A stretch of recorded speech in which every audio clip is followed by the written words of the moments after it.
Look, if you are watching this explainer right now, there's a really high chance you're sitting down.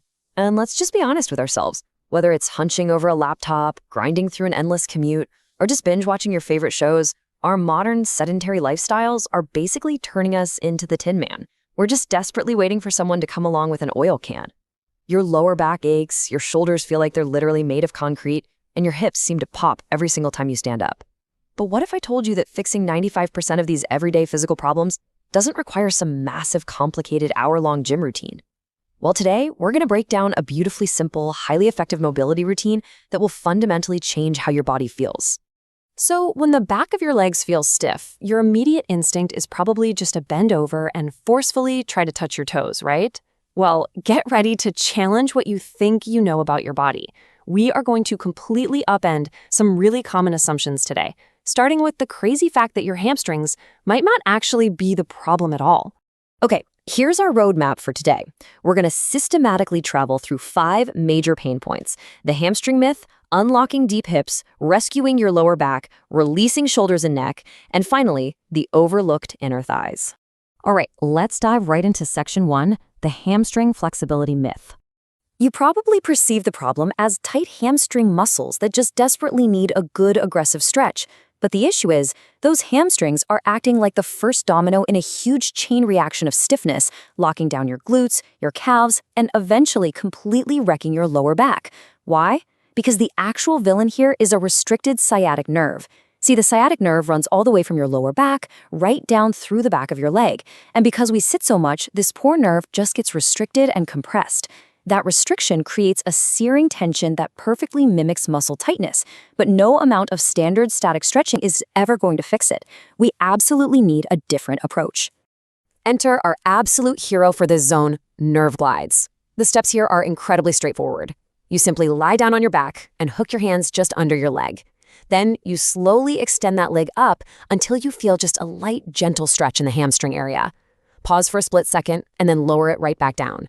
You're just repeating this motion. Listen, you aren't forcing a deep, painful stretch here. Actually, scratch that. It's not even a traditional stretch. Instead, you're gently gliding or flossing that sciatic nerve back and forth through the surrounding tissue to free it up. Research shows this is just phenomenally effective. Now, the crucial point here is the time investment. You literally only need to do this flossing motion for about 1 to 2 minutes. For the vast majority of people, just this tiny daily time investment yields an almost instant, super noticeable difference in how flexible their legs feel. Once that nerve is finally gliding smoothly again, that perceived hamstring tightness just melts away. Moving right along to section 2, unlocking your deep hips. Okay, to unlock the body's steering wheel, we really need to talk about your hip flexors. These are the muscles sitting at the very center of your body's movement. They are absolutely critical for supporting your lower back and making sure your knees track properly whenever you walk, run, or climb the stairs. But when you sit in a chair all day, these muscles are just stuck in this shortened, crunched-up position. Improving your limited hip mobility isn't just about feeling a little less stiff. It is arguably one of the single best things you can possibly do for the longevity of your entire body. The absolute go-to movement to fix this is the deep squat. To do this, set your feet slightly wider than hip width and drop your hips down as low as you possibly can. Now, if this is super difficult for you and you feel like you're literally going to fall over backwards, don't panic. Seriously, just hold onto a door frame, a sturdy table, or just put your hands on the floor for support. The real magic here isn't in doing a bunch of reps. It's about just existing in this position. Shift your weight from side to side, move around a little bit, and just let your hips explore the bottom of that movement. You only need to spend about 30 seconds down there at a time. If you do this for just 2 to 3 sets, you are going to feel a profound shift. Doing this correctly opens up the hips, it dramatically increases your ankle mobility, and it beautifully lengthens out that totally compressed lower back, all at the exact same time. It's essentially a 3-for-1 deal for your lower body. Which brings us to section 3, rescuing your lower back. A stiff, restricted, constantly aching lower back is for sure one of the most annoying realities of modern life. It ruins your sleep, it wrecks your focus, and it completely derails your workouts. But you know what's crazy? The root cause usually isn't actually in your back at all. The real culprit is hidden deep inside. Meet the psoas, often referred to in mobility circles as the SAS muscle. It's a very deep hip flexor muscle. Here's the anatomical story of your pain.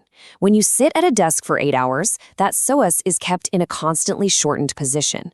Over time, it adapts and it just stays tight. And because of exactly where it attaches, that tight psoas starts to literally pull your pelvis forward. This tilts your entire structure totally out of alignment and triggers that nagging lower back discomfort.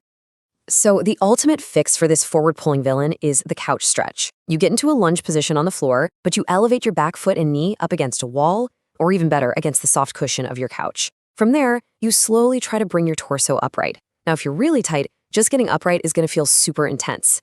If you actually need more of a stretch, you gently push your hips backward toward the couch. The absolute key here is to stay completely relaxed. Remind yourself to take deep breaths right into the belly and just let the stretch gradually open up that tight tissue.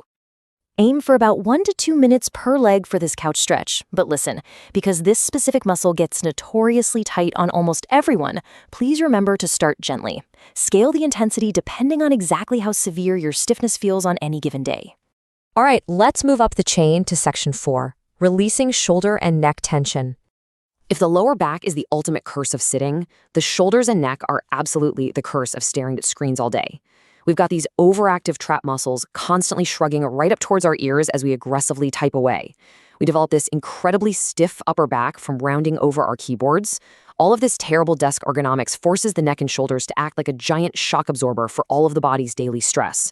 When this area stops moving well, it tightly grips all that tension, which then inevitably travels right up the skull, leading to those absolute blinding tension headaches right around 3 p.m. So, to melt away this root cause of neck tension, let me introduce you to stick overhead rotations. You can grab a broomstick, a rolled up towel, or even a resistance band. Grip it way wider than shoulder width apart. Then, keeping your arms straight, slowly raise your hands up, pass them all the way over your head and behind your back as far as you comfortably can, and then return to the start. As you do this, you are going to literally feel your chest and the front of your shoulders prying open. If it gets a little too easy, no problem, just bring your hands an inch or two closer together to bump up the challenge. Once again, we are looking at a really quick target duration of just 1 to 2 minutes. Just keep those slow, controlled rotations going until you feel that heavy armor around your upper back and shoulders actively loosening up and finally breathing again. And finally, section 5, the overlooked inner thighs. You know, when people talk about mobility, they totally obsess over their hamstrings and their lower backs, but this area right here is frequently completely ignored, and it creates a massive hidden physical bottleneck. We are talking about the adductors. These are the muscles running right along your inner thighs. Think of them as the vital support cables that tie your whole lower body system together. When they get restricted, they silently sabotage your movements. They'll limit your ability to squat deeply, they will completely bind your hips up, and they can heavily contribute to really confusing groin pain or even reoccurring lower back discomfort. So our final solution for the day is the Cossack squat. You start standing in a really wide stance. Feel free to place your hands right on your thighs to help support your weight. Gently begin shifting your weight from side to side just to ease into it. Then slowly sink your weight deeper into one side, bending that knee while keeping your other leg completely straight. And if you want to scale it up and add a totally fantastic bonus stretch, rotate the foot of that straight leg so your toes point right up to the ceiling. This beautifully targets those exact hamstrings we talked about at the very beginning of the explainer. You only need about 5 slow, really controlled reps per side for a total of 2 sets. This is it. It's the final piece of your new holistic mobility puzzle, properly opening up those hips from the inside out. The core message of everything we've just covered together today is really simple. Move through life better. Look, this isn't about becoming some elite Olympic gymnast. It's about recognizing that if you consistently do these 5 specific movements, flossing that sciatic nerve, existing in a deep squat, opening the psoas with a couch stretch, rotating the shoulders, and releasing those adductors with a Cossack squat, you are going to dramatically change how your body feels on a day-to-day basis. So I'm going to leave you with this final thought and a bit of a challenge. Will you give your body just 5 minutes today? Because you now have the exact tools to reclaim control of your physical well-being from this incredibly sedentary environment we all live in. The choice to finally stop feeling stiff is literally in your hands. Start today and just see exactly how good your body is actually designed to feel.